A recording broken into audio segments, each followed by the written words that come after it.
আমার জীবনের একটা কাহিনী আপনাকে বলছি। তখন আমি এলেমবাজার মাদ্রাসায় পড়ি, এলেমবাজারে। তা মাদ্রাসায় নতুন, তখন আমি বাপের এক ছেলে, আর খুব বদমাইশ।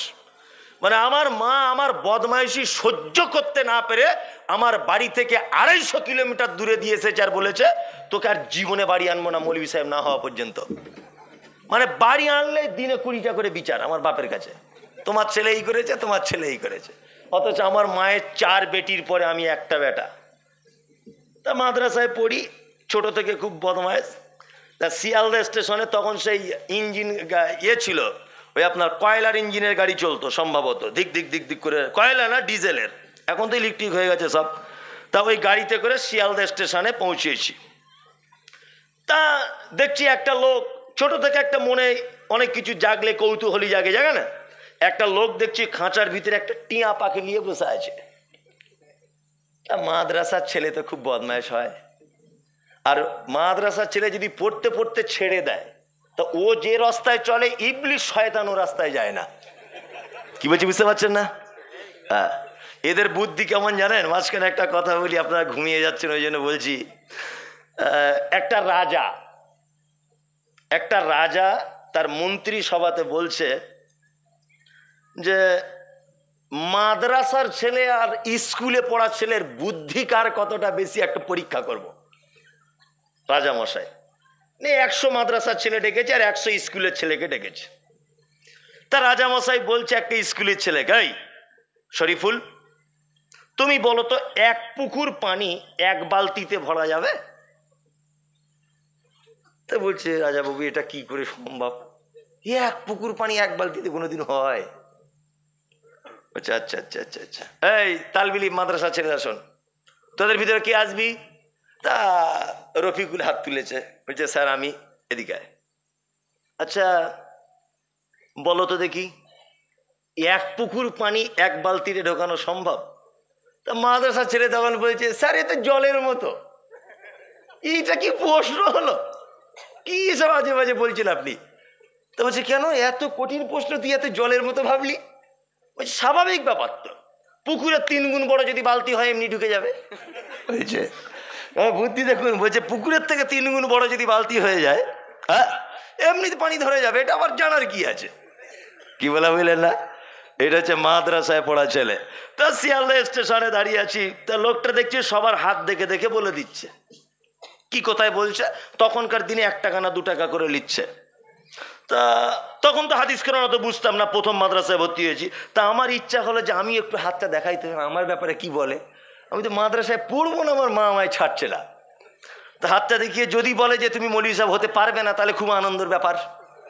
তাও হাতটা দেখে বলছে, আচ্ছা তোমার এই দাগটা যে বেঁকে গেছে না এইদিকে, খুব, তোমার তো দেখতে পাচ্ছি বিশাল ব্যাপার। কি ব্যাপার? হঠাৎ করে বলছে, তুমি কাউকে ভালোবাসো? আমাকে বলছে। তখন স্কুলে পড়তাম, মনে মনে লজ্জায় বলতে পারছি না, হ্যাঁ একজনকে বাসি, মনে মনে ভাবছি একজনকে বাসি। তা বলছে এই যে ডান দিকে চলে যাচ্ছে না এই দাগটা? আমি বলছি হ্যাঁ। তারপরে বলছে ও তোমার বাড়ি চলে আসতে পারে। আমি ভাবছি তাহলে তো আর মাদ্রাসায় যাব না, আমার প্রাণের মানুষ যখন আমার বাড়িতে আসছে আর আমি মাদ্রাসায় যাই? বাড়ি চলে এসেছি, খুব আনন্দ হচ্ছে, আসবে। তাই আমি বলছি তাহলে কি করা যাবে? তা বলছে 4 টাকা দাও, একটা তাবিজ দিয়ে দেবো। ও না আসতে চাইলেও জানলা ভেঙে চলে আসবে। আমাকে বলছে না, আমি সত্যি কথা বলতে পয়সা কম, তখন 4-5 টাকা দিয়েছি, একদম বাস্তব কথা, এটা গল্প বানিয়ে বলছি না। নিয়ে ভালো বাড়ি গিয়ে অপেক্ষা করছি, তখন তো ফোন টোনও তো নাই।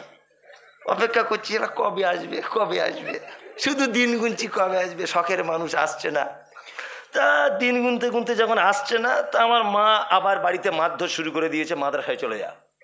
আমার আব্বা কিন্তু অশিক্ষিত মানুষ, লেখাপড়া জানে না, আমার মা সই করতে পারে না।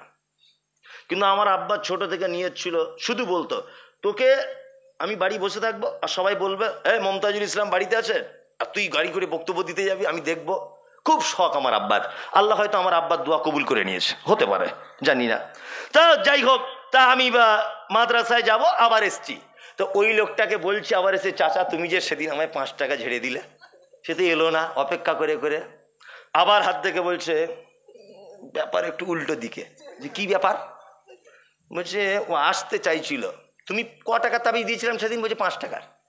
বলছে আমি 5 টাকার তাবিজ দিয়ে ওকে টানে আনতে চাইছি, ওর মা আবার অন্য কার কাছে 10 টাকার তাবিজ দিয়ে আটকে রেখেছে, দুটো তাবিজে সারা মারামারি লেগে আছে।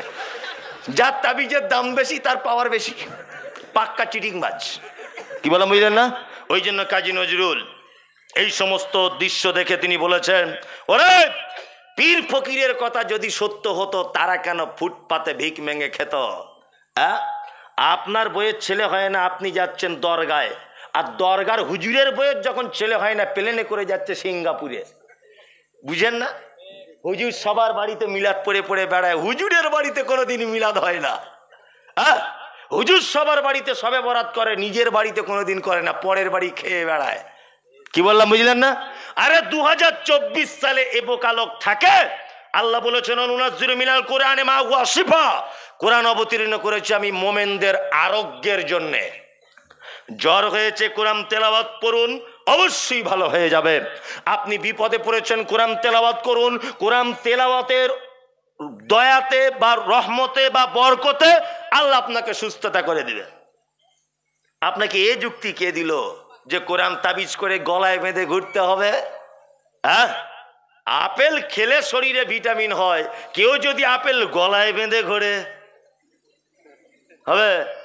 ডাক্তার বলেছে দেশি মাগুর মাছ খাও, তাহলে তোমার শরীরের রক্তের অভাব মিটে যাবে। আপনি যদি দেশি মাগুর মাছ পকেটে নিয়ে ঘোরেন, কাজ হবে? আজ হবে না। আমি আশ্চর্য হয়ে যাচ্ছি, হচ্ছে ওর দাঁতের যন্ত্রণা, পাছায় গাছ বেঁধে বসে আছে। আশ্চর্য ব্যাপার, শিরক।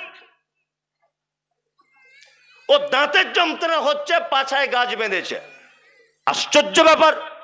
প্রতিদিন তুমি 1 কেজি করে গাছ বেটে খাও, কোনো অসুবিধা নাই, কিন্তু তুমি বানতে পাবে না। অনেক যুবক ছেলে লাল সুতো পরে ঘুরছে, এ সুতো পেলি কোথায়? বলছে আজমির শরীফের সুতো, কুকুরে পেচ্ছাপ করে সুতোতে। হুগলির জুট মিলে তৈরি হয় সুতো, আর বাইরে রেখে দেওয়া হয়, কুকুরে পেচ্ছাপ করে, ওই মাল কালারিং হয়ে আজমিরে চলে যায়, বরকতে সুতো হয়ে রিটার্ন আসে মালদায়। কি বলছি বুঝতে পারছেন না? ও সুতো তোমার কি ভালো মন্দ করবে? যুবক ছেলে হাতে আংটি পরে ঘুরছে, প্রত্যেক আংটিতে একটা আলাদা আলাদা করে পাথর। ভাই এটা কিসের জন্য? বলছে বউ বাপের বাড়ি গেলে আসতে চায় না। এটা কি? বলছি একটুতেই ঝাঁঝ হয়ে যায়। এইটা? বলছি এটা গোপন ব্যাপার, হুজুর বলা যাবে না। এইটা কি ব্যাপার? বলছি এটা আর বলবেন না, আমার শাশুড়ি সব সময় যেন ওদের বাড়ির দিকে আমায় টান করে রেখে দিয়েছে, এইটা যাতে কেটে যায় এই জন্য এইটা, মানে 5টা আঙুলে 5টা পাথর, তাই না? কলকাতার চিতপুরে গেছেন বড় মসজিদে, নাখোদা মসজিদে, গেট দিয়ে ঢুকবেন, দেখবেন অজস্র চিটিংবাজ তাবিজ লিখে জেরক্স করে ছাপিয়ে বিক্রি করছে। আর যারা আমাদের লোকালে চিটিংবাজরা আছে, এরা ওই মাল কিনে এনে তাবিজে ভরে মোমবাতি দিয়ে সেঁটে আপনার কাছে 1500 টাকা ঝেড়ে নিচ্ছে। আর যত অষ্টধাতু, নবম ধাতু, পঞ্চম ধাতু, ত্রিফলা ধাতু, যত ধাতু আছে মার্কেটে বিক্রি হয়, সব মাল কলকাতা চিতপুরে বিক্রি হয় 70 টাকা 80 টাকা কেজি। রাস্তাতে বস্তা রাখা আছে, কুকুরে পেচ্ছাপ করছে ওই বস্তায়। যান আপনি দেখে আসুন, বাস্তব বলছি না অবাস্তব। আর ওই মাল এনে আপনার বউ হাতে পড়ে আছে, ওর নাকি ছেলে হবে, তাই পরপর 3টে বেটি, বেটার খুব শখ, ওই জন্য 1200 টাকার আংটি কিনেছে। এরকম লোক আছে না নেই? আচ্ছা, হযরত ওমরের নাম শুনেছেন? ওমর, ওমর কি? ওমর মানে দামি মানুষ। আল্লাহ নবী সাল্লাল্লাহু আলাইহি ওয়াসাল্লাম তিনি বলেছেন, পৃথিবীতে মানুষের ভিতরে সব থেকে দয়ালু তার নাম হযরত আবু বকর সিদ্দিক রাদিয়াল্লাহু তাআলা আনহু। পৃথিবীতে যত মানুষ আছে দিনের ব্যাপারে সব থেকে কঠিন, তার নাম হযরতে ওমর। পৃথিবীতে যত মানুষ আছে, যত মানুষ আসবে, যত মানুষ গত হয়ে গেছে, সব থেকে বেশি লজ্জাশীল, তার নাম হযরতে উসমান। হযরত ওমর মানে কঠিন মানুষ। হযরত ওমর ফারুক রাদিয়াল্লাহু তাআলা আনহু তিনি হজ করতে গেছেন। পৃথিবীতে কয়েকটা জিনিস ডাইরেক্ট জান্নাত থেকে এসেছে, সহিহ মুসলিমের হাদিস রয়েছে। জান্নাত থেকে একটা জিনিস এসেছে, তার নাম হচ্ছে হাজরে আসওয়াদ। হাজী সাহেবরা যেখানে হজ করতে গিয়ে চুম্বন করে, আল্লাহ আমাকে 4, 5 বার 6 বার চুম্বন করার নসিব জুটিয়েছে, আমি চুম্বন করে এসেছি। আল্লাহ নবী বলেছেন ওই পাথর যখন জান্নাত থেকে আসে তখন দুধের থেকেও সাদা ছিল, কিন্তু আদম সন্তান তার পাপের বোঝা মাথায় নিয়ে ওখানে গিয়ে চুম্বন করতে করতে পাথর একদম আলকাতরার মতো কালো হয়ে গেছে। হযরত ওমর হজ করতে গিয়ে কাবা শরীফের চক্কর লাগাতে লাগাতে হজরে আসওয়াদের দিকে আঙ্গুল দিয়ে বলছেন, পাথর তুমি মানুষের কোনো উপকার করতে পারো না, তুমি মানুষের কোনো ক্ষতি করতে পারো না, তুমি মানুষের কোনো কল্যাণ ডেকে আনতে পারো না, তুমি মানুষের কোনো অভিযোগ পূরণ করতে পারো না। কোশ্চিন কালেও আমি ওমর তোমাকে চুম্বন করতাম না, কখনোই তোমাকে আমি চুম্বন করতাম না। শুধুমাত্র তোমাকে চুম্বন করব এই কারণে যে আল্লাহর নবী তোমাকে চুম্বন করেছেন। তাই জান্নাতের পাথর যদি উপকার করতে না পারে অষ্টধাতু আংটি চলে? কুকুরে পেচ্ছাপ করা আংটি চলে? চলে? চলে না। শিরক পৃথিবীর এক ভয়ঙ্কর পাপ, সব থেকে বড় শিরক। শিরক আকবার, শিরক আসগর, ছোট শিরক, বড় শিরক। সব থেকে বড় শিরক বর্তমান বাজারে মাজারে সেজদা দেওয়া। এর থেকে বড় আর কোনো শিরক নেই। এই শিরক করলে আল্লাহ যে কত রেগে যায় তার একটা দৃষ্টান্ত পেশ করি। এই আপনি আমার দিকে ফিরুন। আপনার স্ত্রী খুব সুন্দরী, এত সুন্দরী যে তাকে দেখে কোনজন? আচ্ছা বলুন তো, আপনার স্ত্রী সুন্দরী, আপনার কোনো অবদান আছে? ওর নাকটা খুব সুন্দর, ওর নাকটা তৈরি করেছে কে? ওর চুল খুব সুন্দর, তৈরি করেছে কে? আল্লাহ। ওর চলন সুন্দর, হাতের রান্না ভালো, ওর কথার মিষ্টি, ওর টানা টানা চোখ, ওর গোলাপি কালারের ঠোঁট, এগুলো কার দান? আল্লাহ। ও আপনার বউ হলো কি করে? আপনার বউ হয়েছে না 500 টাকা মোহর দিয়েছেন, 500 টাকা ইমাম সাহেবকে মিষ্টি খেতে দিয়েছেন, বিয়ে পড়িয়ে নিয়েছেন, ও আপনার বউ। লাল বেনারসি শাড়ি দিয়েছেন, একটা নাকের ফুল দিয়েছেন, ও আপনার বউ হয়ে গেছে, তাই তো? 6 মাস সংসার করার পরে আপনি রাজমিস্ত্রি কাজে চলে গেছেন। রাজমিস্ত্রি কাজে গিয়ে 6 মাস পরে আপনি ওখানে থাকবেন।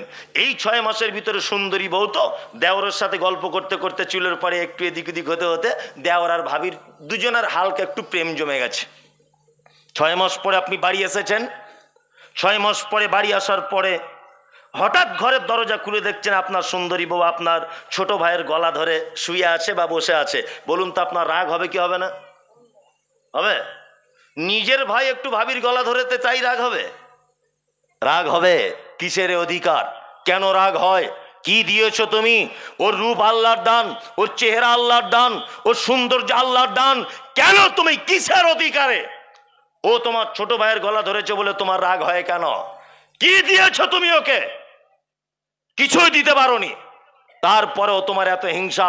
500 টাকার মোহর দিয়েছো, 500 টাকার নাক ফুল দিয়ে তোমার এত অধিকার যদি হয়, ও কারোর দিকে ফিরে একটু মুচকে হাসলে যদি তোমার কষ্ট হয়, অক্সিজেনের মালিক কে? জোরে বলুন। আই পাওয়ার, এই পাওয়ারের মালিক কে? আল্লাহ। এই যে হাতটা পাটা, এই দেখুন আমার দিকে ফিরে, এই যে ফোল্ডিং সিস্টেম, অটোমেটিক। এটা যদি মোটর সাইকেলের কোনো পার্টস হতো 3 মাস পর পর গ্রিস করতে হতো, হতো না? এই যে হাতটা ফোল্ডিং সিস্টেম, এটা যদি মোটর সাইকেলের কোনো পার্টস হতো 4 মাস পর পর গ্রিস ব্যবহার করতে হতো এই জায়গাগুলোতে, হতো কি হতো না? কিন্তু আমার আল্লাহ এত বড়, তিনি রব, এত বড় তিনি স্রষ্টা, জন্ম থেকে গ্রিস দিয়ে রেখে যে মৃত্যু পর্যন্ত তার দ্বিতীয়বার গ্রিস করা লাগবে না। টোটাল শরীর কার দান? আল্লাহর। খেতে দেয় কে? আল্লাহ। মওতের মালিক কে? আল্লাহ। রুজির মালিক আল্লাহ। জমিন যার বসবাস করেন এ জমিনের মালিক কে? আল্লাহ। 5 টাকার নাক ফুল দিয়ে 500 টাকার মোহর দিয়ে সুন্দরী বউ যদি আপনার ভাইয়ের গলা ধরলে এত রাগ হয় যে আল্লাহ আপনার টোটাল বডি দান করেছে, তার অক্সিজেন আপনি খান, তার সূর্যের আলো ব্যবহার করেন, তার চাঁদের সৌন্দর্য দেখে আপনি খুশি হন, নদীর কুলকুল শব্দ দেখে মনে আপনার উৎফুল্ল হয়ে ওঠে, যার জমিন আপনি বসবাস করেন তাকে বাদ দিয়ে যদি অন্য কারো সাথে পীড়িত করতে যাও, আল্লাহ রাগ করবে কি করবে না? করবে। আরে 5 টাকার বেনারসি দিয়ে ও যদি কারোর দিকে ফিরে মুচকে হাসে, তোমার যদি এত জ্বালা ধরে যে আল্লাহ সব দিয়েছে তাকে বাদ দিয়ে মাজারে সেজদা করছো, তোমার লজ্জা শরম নাই? এরকম লোক আছে না নেই? আছে, আছে। একটা বড় কথা বলে দিয়ে যাচ্ছি, শুনে রেখে দেন, খুব বড় কথা। রাত্রি 1টা বাজে, আমি একদম 1টার সময় বন্ধ করে দিব, আর 5-7 মিনিট আমি আছি। সেটা হচ্ছে, আর বড় কথা এই, আচ্ছা বলুন এবার আপনাদেরকে একটা কথা বলি, পৃথিবীতে যত রকমের পাপী আছে, হ্যাঁ, সমস্ত পাপী পাপ করার পরে যদি মারা যায়, তার জন্য ক্ষমা প্রার্থনা করা যাবে কি যাবে না? যাবে। একটা লোক চুরি করে মারা গেল, তার জন্য ক্ষমা চাওয়া যাবে না? হ্যাঁ। একটা লোক মদ পান করে মারা গেল, তার জন্য ক্ষমা চাওয়া যাবে না? যাবে। যাবে না? যাবে। কিন্তু আল্লাহ তাআলা বলছেন, মা কানা লিন-নাবিয়্যি ওয়াল্লাযীনা আমানু আন ইস্তাগফিরু লিল মুশরিকিন। আল্লাহ বলছে যারা শিরিক করা অবস্থায় মারা যায়, নবী এবং ইমামদারদের জন্য উচিত নয় যে তাদের জন্য ক্ষমা প্রার্থনা করুক। কি বললাম বুঝলেন না? ভাই আপনারা বসুন, আমি আর 5 মিনিট বলেছি তো, পরিবেশ নষ্ট করবেন না। এত সুন্দর ভালো ছিল। আমি জানি যে আপনার বয়স হয়ে গেছে, পেচ্ছাবের প্রয়োজন আছে, এটা আমি বুঝতে পারছি। যার পেচ্ছাবের প্রয়োজন সে যান। কি বললাম বুঝলেন না? এমনি লোকগুলো আপনারা বসে থাকুন, হ্যাঁ, যাওয়ার কোনো প্রয়োজন নেই। শিরক এত বড় পাপ, আল্লাহ পবিত্র আল কোরআনে বলছেন, মা কানা লিন-নাবিয়্যি ওয়াল্লাযীনা আমানু আন ইস্তাগফিরু লিল মুশরিকিন ওয়ালাউ কানু উলি কুরবা। শিরিক করা অবস্থায় যারা মারা গেছে, চাদর চড়াতে চড়াতে যারা সারা জীবন তারা মারা গেল, সেজদা করতে করতে যারা মারা গেল, মাজারে মানত করতে করতে যারা মারা গেল, গাছতলাতে চাইতে চাইতে যারা মারা গেল, পীরের দরবারে গিয়ে সেজদা দিয়ে যারা মারা গেল, আল্লাহ তাআলা বলছেন নবী এবং ইমামদারদের এটা উচিত নয়, তারা যেন তাদের জন্য ক্ষমা প্রার্থনা না করে। ওয়ালাউ কানু উলি কুরবা। আর ওই মুশরিক বা ওই শিরিককারী তারা যদি নিকট আত্মীয় হয়, তবুও তার জন্য ক্ষমা প্রার্থনা করা যাবে না। শিরিক পৃথিবীর একজন ভয়ঙ্কর পাপ। আল্লাহ তুমি আমাদের এই পাপ থেকে বাঁচা, বলুন আমিন। আমিন। শিরিক করবেন না। লোকমান হাকিম তার বেটাকে তারপরে আর একটা শিক্ষা দিচ্ছেন, এইটা বলে আমি বক্তব্য শেষ করে দিব। অওয়াসাইনাল ইনসানা লিওয়ালিদাইহি হামালাতুহু উম্মুহু ওয়াহানান আলা ওয়াহানিন ওয়া ফিসালুহু ফি আমাইনি আনিশকুরু লি ওয়া লিওয়ালিদাইকা ইলাইয়াল মাসির। বেটা, পৃথিবীতে যত সম্পর্ক আছে, আব্বা মায়ের সাথে অসৎ ব্যবহার করবেন না। এই আপনারা আব্বা মায়ের সাথে সৎ ব্যবহার করেন? করেন? করেন। আপনার বয়স তখন 2 বছর, আপনার আব্বার সাথে একটু ওল্ড মালদা মার্কেটে যাচ্ছিলেন সাইকেলে বসে। এই কথাটা শুনে যদি আপনার চোখে যদি পানি না আসে আর আপনার লোম যদি খাড়া না হয় পিতামাতার এই বিষয়টা শুনে, তাহলে ভেবে নিতে হবে আপনার ঈমান কাজ করছে না। এতক্ষণ যা শুনেছেন আপনি সব যদি ভুলে যান, আমার কোনো আপত্তি নেই। এই বক্তব্যের এই শব্দগুলো আপনাকে শুনে যাওয়ার বিনীত অনুরোধ করছি। ইনশাল্লাহ শুনবো, ইনশাল্লাহ। ইনশাল্লাহ। আপনি মালদায় যাচ্ছিলেন আপনার আব্বার সাইকেলে উঠে, যেতে টাইম লাগবে 20 মিনিট। উঠেই বলছেন, আব্বা এটা কি গাড়ি গো? বলছে এটা ট্রেন। হয়ে গেল। আব্বা এটা কি গাড়ি? বলছে এটা সেই ট্যাক্সি। আচ্ছা, ওটাও হয়ে গেল। আব্বা এটা কি গাড়ি? বলছে ওটা মোটর সাইকেল। আচ্ছা, এটা আব্বা কি আম? এটা হিমসাগর। এটা ফজলি আম। মানে মালদা যাওয়ার আসা পর্যন্ত প্রশ্ন করেছে আপনার বেটা মোটামুটি 1000। আপনার আব্বা সেদিন বাড়ি এসে তোমার মায়ের সাথে কি বলতে জানো? কই গো, আমাদের আব্দুর রহমান একেবারে স্পষ্টভাবে কথা বলতে শিখে গেছে, কি চমৎকার করে কথা বলছে, শোনো বেটা এটা কি বলো তো? বলছে আব্বা এটা মুরগি ছানা। দেখছো, মুরগি ছানাটাও জেনে গেছে। আনন্দ করতো স্বামী স্ত্রী দুজন, তাই না?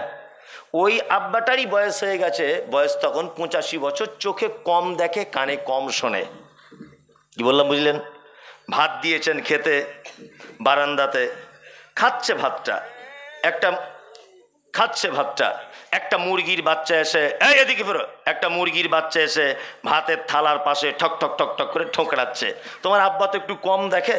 তোমার আব্বা বলছে, আব্দুর রহমান, আরে বেটা কি রে এটা? বলছে আব্বা মুরগি ছানা। ভালো, শুনতে পাইনি, কানে কম শোনে। আবার একটু পরে গিয়ে ঠক ঠক করে আওয়াজ করছে, কি রে বেটা এটা? মুরগি ছানা। ভালো, আবার ঠক ঠক করছে, বেটা এটা কি রে? তখন বেটা রাগ করে বলছে, শালা বুড়োটা মরে না কেন? হ্যাঁ, এতবার কি আর বলা যায়? বলি কি বলি না? বলি। আল্লাহু আকবার। পিতা মাতার এই ব্যাপারটা একেবারে আলাদা, ব্যাপারটা একেবারে আলাদা। আপনাদের এলাকায় পিতা মাতার সেবা যত্ন পাচ্ছে? পায়? সেবা যত্ন পায়? পায় না। 60% পায় না। আল্লাহু আকবার, আল্লাহু আকবার। 60% পিতামাতা অবহেলিত সমাজে, তাই না? হ্যাঁ, অবহেলিত হবার কারণ আছে। আচ্ছা, আপনাদের এখানে এই বুড়ো বয়সে আব্বা মারা কেমন করে ভাত খায় বেটাদের কাছে? পালি সিস্টেম। মনে হচ্ছে ওর বাপ মসজিদের ইমাম সাহেব আর ওর মা মুয়াজ্জিন, তাই না? হ্যাঁ, একদিন যদি এদিক ওদিক হয়ে যায় বৌমারা চোখ বার করে বলে, ক্যালেন্ডার দেখে খেতে পারো না? আজকে ক তারিখ বলে না? বলে। কেন এই অবস্থা কেন? আপনাদেরকে আমি একটা দৃষ্টান্ত পেশ করছি, আর পবিত্র আল কোরআনের একটি আয়াত আপনাদেরকে লাস্টে বলবো। এক, আপনারা চার ভাই দিল্লিতে কাজে গেছেন। ঈদের এক সপ্তাহ আগে বাড়ি আসবেন, ঈদের এক সপ্তাহ আগে ফোন করেছেন আপনার স্ত্রীকে, হ্যালো সাবিনা, আমি মঙ্গলবারে বাড়ি যাব, তোমার জন্য কিছু আনতে হবে। সাবিনা তখন বলছে, আমার জন্য লাল শাড়ি ম্যাচিং করে আনবে, ব্লাউজ আর সায়া, আমার বোনের জন্য দুটো শাড়ি, আর আমার মায়ের জন্য একটা শাড়ি। চার ভাই কেনাকাটা করছে দিল্লির কোন এক দোকানে। ওর স্ত্রী আবার ফোন করে বলছে, হ্যালো, এই শোনো শোনো শোনো, যে গোলাপি কালারের শাড়ি বলেছিলাম ওটা গোলাপি কালার না, ওটা হালকা একটু মেরুন কালারের নিও। তোমার কেনাকাটা হলো? লোকটা দিল্লি থেকে তখন ফোনে বলছে, সবার জন্য কেনাকাটা হয়েছে, শুধু আব্বার জন্য একটা পাঞ্জাবি লুঙ্গি আর মায়ের জন্য একটা শাড়ি ব্লাউজ আর সায়া নিচ্ছি। তখন ওর স্ত্রী ধুমকি দিয়ে বলছে, কেন প্রত্যেক বছর তুমি কেন আব্বা মায়ের জন্য শাড়ি জামা কাপড় কিনতে যাবে? তোমার আর তিনটে ভাই চোখে দেখতে পায় না? বাড়ি চলে আসো। বইয়ের কথা সবাই শোনে না? বাড়ি চলে এলো। ঈদের দিন সকাল তখন 6টায় নামাজ হবে মসজিদে, ঈদগায়। তাকবীর পাঠ হচ্ছে মাইকে, আল্লাহু আকবার আল্লাহু আকবার, লা ইলাহা ইল্লাল্লাহ, আল্লাহু আকবার আল্লাহু আকবার, ওয়ালিল্লাহিল হামদ। হয় না? হয়। তাকবীর পাঠ হচ্ছে মসজিদে, সবাই নতুন জামা কাপড় পরে ঈদগাহে নামাজ পড়তে যাচ্ছে। তোমার আব্বার বয়স 90 বছর, তোমার মায়ের বয়স 85 বছর। সবাই বাড়ি থেকে চলে গেল ঈদগাহে। তোমার আব্বা আর তোমার মা তোমাদের দুতলা বাড়ির সিঁড়ি দিয়ে উঠতে পারে না বলে সিঁড়ির ঘরে দুজন মশারি টাঙিয়ে দুই সাইডে শুয়ে আছে। তোমার মা পেচ্ছাপ পায়খানা করে শাড়ি নোংরা করে বসে আছে, তোমার আব্বা একই অবস্থা। তোমার মা আস্তে আস্তে করে মশারিটা আগলা করে দিয়ে বলছে, আব্দুল্লাহর আব্বা, তুমি ঈদগাহে যাবে না নামাজ পড়তে? তখন আপনার আব্বা বলছিল, যেতে তো ইচ্ছা করে, কিন্তু কে নিয়ে যাবে? যাবার কেউ নেই। তোমার মা মশারি ভিতর থেকে আস্তে আস্তে উঠে বলছে, দেখো বছরে একবার ঈদের নামাজ মিস করে দিও না, যাও, যেমন হোক করে যাও। তোমার মা গত বছরে তোমার বড় বোনেদের দেওয়া দুটো শাড়ি তলাতে একটা তোমার আব্বার পাঞ্জাবি ভরে রেখে দিয়েছিল, সেই পাঞ্জাবিটা বার করে দিয়ে বলছে, তুমি একটু লাঠিটা নিয়ে আস্তে আস্তে যাও না। তোমার আব্বা লাঠি নিয়ে আস্তে আস্তে ঈদগাহ পর্যন্ত গেল, নামাজ পড়লো, কাঁপছে থরথর করে। ঈদের নামাজ শেষ, সবাই বাড়িতে ফিরছে, তোমার আব্বাও ফিরছে। তোমার আব্বা আস্তে আস্তে তোমাদের সদর গেট, মেন গেটের সামনে বসে পড়েছে, আর উঠতে পারছে না সিঁড়ি দিয়ে।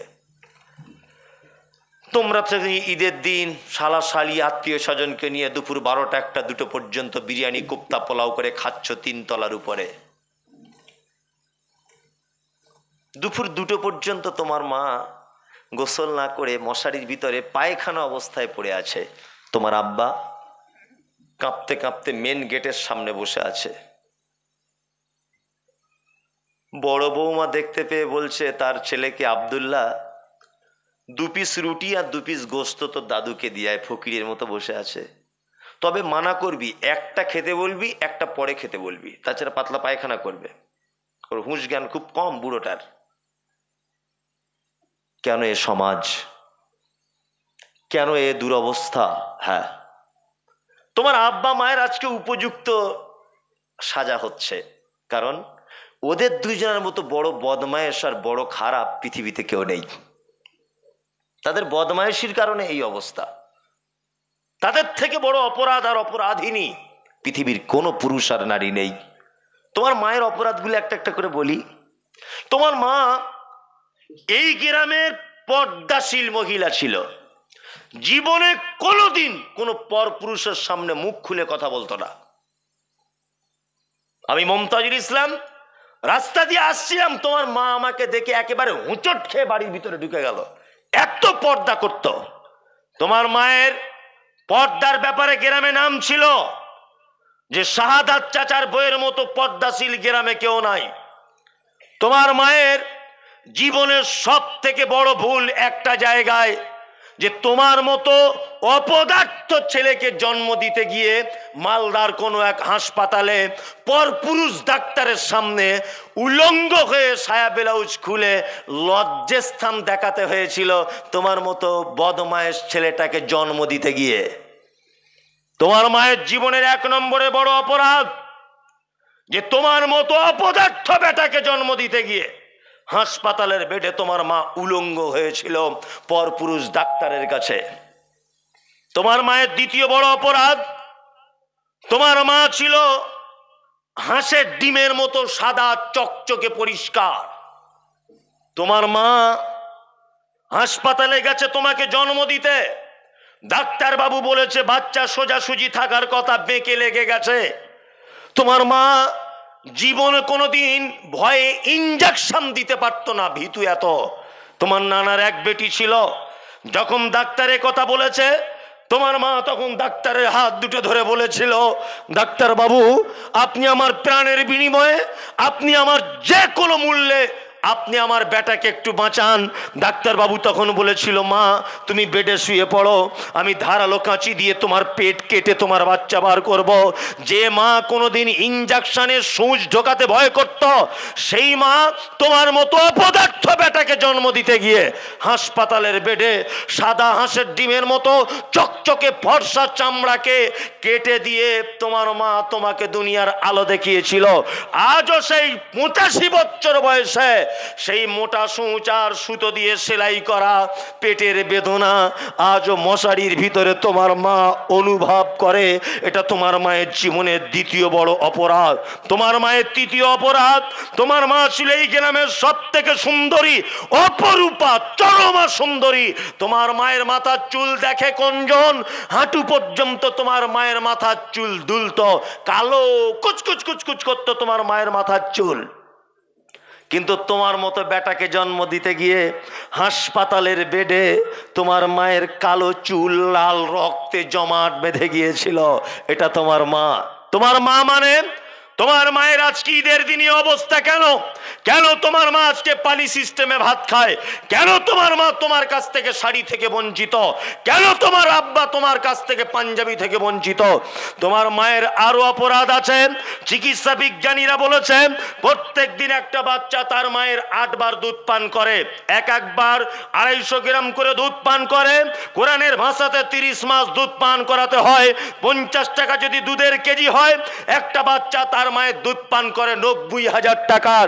তোমার মা এত খারাপ, তোমার মা এত বদমায়েশ, তোমার মা এত বদমায়েশ, তোমার মতো অপদার্থ বেটাকে 90,000 টাকা শুধু দুধ পান করিয়েছে বিনামূল্যে। কোনোদিন বলেনি 1 টাকা দে বেটা, কোনোদিন এটা বলেনি। বরং তুমি তোমার মায়ের সঙ্গে কথা না বললে তোমার মা কষ্ট পায়। তুমি তোমার মায়ের সঙ্গে একটু হেসে কথা বললে তোমার মা খেতে না দিলেও আনন্দে বুক ভরে যায়। এটা তোমার মায়ের অপরাধ। তোমার নানির বাড়ি ছিল কালিয়াচকে। তোমার মায়ের অবস্থা বলছি, কালিয়াচক তোমার নানির বাড়ি। তোমার মা বাসে উঠেছে, স্টেট বাসে, সিট পাইনি, কোলে তুমি আছো, তোমার বয়স তখন 1.5 বছর। তুমি তখন তোতলা তোতলা করে কথা বলতে শিখেছ। উঠেই বাসে উঠে তোমার মাকে বলছো, মা একটু দুধ দে না মা।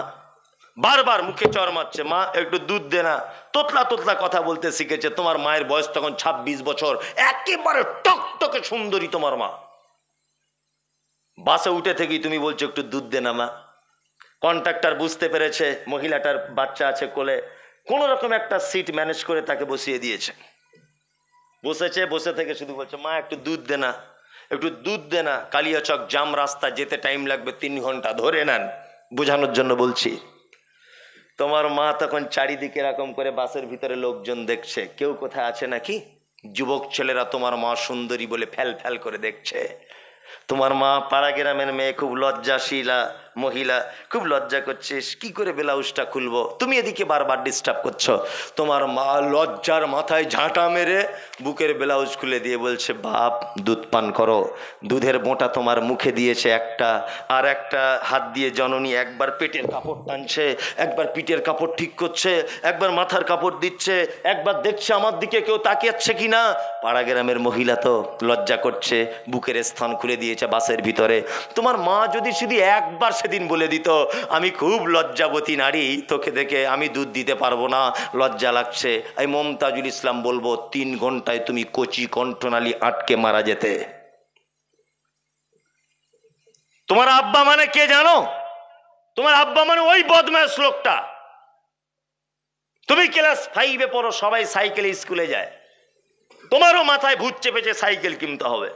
তোমার মাকে ডেকে বলছো, মা একটা সাইকেল কিনে দিতে বল না আব্বাকে। তোমার মা ফোন করেছে, তোমার আব্বা ঝাড়খণ্ডে রাজমিস্ত্রি কাজ করে। হ্যালো, আমাদের আব্দুল করিম একটা সাইকেল চাইছিল, একটু ম্যানেজ করা যাবে না?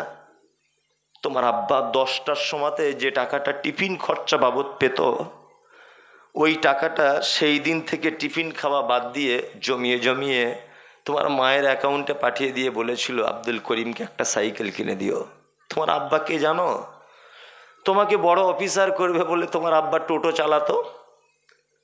ওই টোটোটা নিয়ে ওই মেন রোডের সাইডে যেখানে বাস দাঁড়ায়, রাত 2টোর সময় পৌষ মাসের হাড় কাঁপানো শীতে থর করে টোটোর ভিতরে বসে কাঁপছে। শিলিগুড়ির দিক থেকে একটা বাসে 2টো প্যাসেঞ্জার আসবে, তাদের বাড়িতে পৌঁছে দেবে, 100 টাকা পাবে, সকালে তোমার স্কুলের বেতন দিতে হবে। এটা তোমার আব্বা, এটা তোমার মা। কোরআন কি বলছেন? কোরআন বলছে, ইয়াসালুনাকা মাযা ইউনফিকুন কুল মা আনফাকতুম মিন খাইরিন ফালিল ওয়ালিদাইন ওয়াল আকরাবিন ওয়াল ইয়াতামা ওয়াল মাসাকিন ওয়াবনিস সাবিল ওয়া মা তাফআলু মিন খাইরিন ফাইন্নাল্লাহা বিহি আলিম। মুহাম্মদ সাল্লাল্লাহু আলাইহি ওয়াসাল্লামকে জিজ্ঞাসা করা হচ্ছে, নবী আপনি বলুন, সারা পৃথিবীতে যত খরচা করার জায়গা আছে, উত্তম খরচা করার জায়গা কোনটা? আল্লাহ নবীকে বলছেন কুল, নবী আপনি জানিয়ে দেন প্রশ্নকারীদের, মান ফাকতুম মিন খাইরিন ফালিল ওয়ালিদাইন, সন্তান তার আব্বা মায়ের জন্য যে টাকা খরচা করে, পৃথিবীতে এর থেকে উত্তম খরচা করার জায়গা আর কোনো জায়গায় হতে পারে না। মসজিদে দান করেছেন 1 লাখ টাকা, নেকি হবে 1 লাখ। শীতের দিনে চাকরি থেকে ডিউটি শেষ করে বাড়ি আসার সময় একটা ভালো চাদর দেখেছেন, চাদরটা আপনার মাকে কিনে এনে দিয়ে বলো, মা এটা তুমি পরে ভোরবেলাতে নামাজ পড়বে, এটা আমার পক্ষ থেকে তোমার জন্য। তোমার মাকে যদি 300 টাকার একটা চাদর কিনে দাও,